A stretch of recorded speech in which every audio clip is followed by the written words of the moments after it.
नमस्कार, मी जगदीश देशमुख. जय महाराष्ट्रमध्ये आपल्या सगळ्यांचं स्वागत. बातम्या पाहूया विस्ताराने. सुरुवातीलाच बातमी पुण्यातून. पुणे मुंढवा कथित जमीन गैरव्यवहार प्रकरणामध्ये शीतल तेजवानीला अटक झाली आहे. मुंढवा जमीन प्रकरणामध्ये शीतल तेजवानीला अटक केली आहे. जमीन गैरव्यवहार प्रकरणामध्ये तेजवानी मुख्य सूत्रधार आहे. अटकेनंतर शीतल तेजवानीची वैद्यकीय तपासणी सुद्धा करण्यात आली आहे.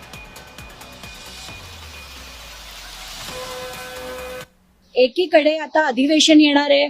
अधिवेशनात दाखवायला पाहिजे की सरकार म्हणून आम्ही काहीतरी थातुरमातुर कारवाई केली. काय थातुरमातुर केली तर एका अधिकाऱ्याला बडतर्फ केलं, मग एका अधिकाऱ्याला सस्पेंड केलं आणि आता शीतल तेजवानीला अटक केली. आम्हाला हे सगळं नकोय. याचे जे प्रमुख सूत्रधार होते त्यांना अटक झाली पाहिजे आणि याच्या मागे जी यंत्रणा ज्यांनी काम केलं, मग ते कलेक्टर असो, SDO असो आणि अजित पवार असो, यांच्यावर जोपर्यंत कारवाई होत नाही तोपर्यंत मी तर लढायचं ठरवलं. एवढ्या उशिरा जर तिला अटक होत असेल आणि उद्याच्या आता चौकशी समोर ती हजर होते की नाही हेही पुन्हा आणखी गुलदस्त्यामध्ये. अशा स्थितीमध्ये तिचं अटक होणं महत्त्वाचं असलं तरी ते कशा पद्धतीने